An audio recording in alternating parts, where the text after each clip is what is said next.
بالله من الشيطان الرجيم بسم الله الرحمن الرحيم رب اشرح لي صدري ويسر لي أمري واحلل عقدة من لساني يفقه قولي. خاصة سورة بقرة آية نمبر 166 نوالا 167 بوايو إن شاء الله الرحمن. بسم الله الرحمن الرحيم. إذ كلا تبرأ چې بیزارشي یا بېتعلقه شي الذین هغه خلک اتبعو چې تابعداري کړې شوي وه، لکه د کوم پیرانو باباګانو که نه، د کوم قبرونو له بتلله، کوم شهیدانو له بتله، بوتان وغیره نور د کاڼو ماڼو صدقه به یې کولو که نه، هغې له بتله نو هغوی به لکه د قیامت په ورځ بیزاره شي د هغې خلکو نه که نه. من الذین د هغې خلکو نه اتبعو چا چې تابعداري کوله د دغې خلکو، د دغې باباګانو پیرانو وغیره د هغوی مریدان جوړ شوي وو که نه، چې د هغوی تابعداري به یې کوله. ورأوا العذاب او چې کله وګوري عذاب وتقطعت نو پریک پکې یا به کټ پکې بهم ردوینا الاسباب ټول تعلقات. نو چې دا ردوی دا کم پیران او دغه چې دي که نه باباګان چې دي یا نور دا شهیدان وغیره دي، لکه خلک قبرونو باندې ځي که نه چې فلانی بابا دی او داسې که نه، نو هغه چې د قیامت په ورځ به دي نه لکه بیزاره به شي که نه، دوی سره به خپل هغه کم تعلقات دي که نه، کم بیت میت چې دی اخیستلي هغه به لکه دي نه به بیزاره شي، دوی ته به وایي چې بس خپله کوئ او خپله به کوو که نه. په دې دنیا کې چې لکه د دوی لیډران کم جوړ شوي وو چې لکه زمونږ سره بیت وکوئ که نه او زموږ دغه جوړ شي مریدان جوړ شي، نو د قیامت په ورځ به موږ تاسو ځان سره جنت ته بوځو. نو دغه خلک چې کم دي دي دا کم مشران چې دي به بیا د قیامت په ورځ چې کله عذاب وګوري نو دوی سره به ټولې رشتې ماتې کړي او بیا به لکه دوی به وایي که نه وقال الذین او وایي به هغه خلک اتبعو چا چې تابعداري کړي د دغې خلکو که نه لو کاش انا دا چې لنا وی زمونږ دپاره کرتن یو پیره لکه واپسی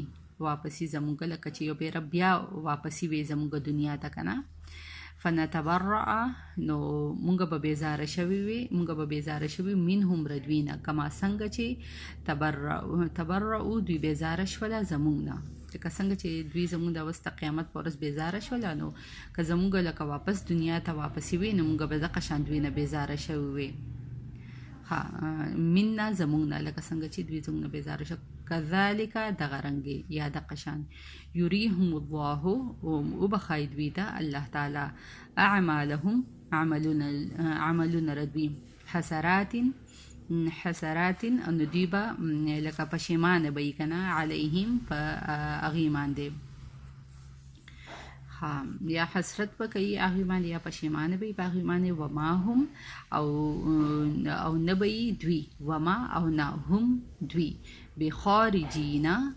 ویستونکې من النار د اور نه. اللهم اجرنا من النار اللهم اجرنا من النار اللهم اجرنا من النار. لکه په دغه وخت کې به بیا چې کله دوی ته دوی عملونه وښودلی شي د قیامت په ورځ که نه، نو دوی به د اور نه مطلب ویستو واله به نه وي. یا ایها الذین اوس دا پوره شوله څنګه چې لکه رسول الله صلی الله علیه و آله وسلم لکه خپل لور ته فرمایلي وو که نه چې ای فاطمه مطلب په دنیا کې ته زمانه مطلب په مال کې په څه کې لکه مانه څه ایسه غواړې اوس زمانه والا، خو په آخرت کې زه ستا ایسه په کار به نه راځم. ټیک شو. دغه شانتې کې لکه خپل دغه چې وه پوپي چې وه که نه هغې ته هم دغه شانتې کې ویلي وو، خپل تره ته هم دغه شانتې کې ویلي وو که نه که زمانه په دنیا کې په مال کې څه ایسه غواړې نو مانه واخلې، د آخرت په ورځ به لکه زه ستاسې ایس په کار نه راځم. نو آخرت په ورځ لکه بس په دنیا کې که نه د دنیا خلکو لکه ځانه دغه جوړ کړي چې بس زما دغه ته فرقې ته راواوړه زما مرید یو که نو د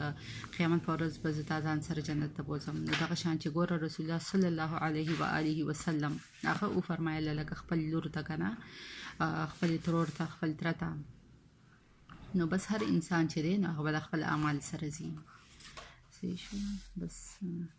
دونه برد صدق الله العظیم. في أمان الله.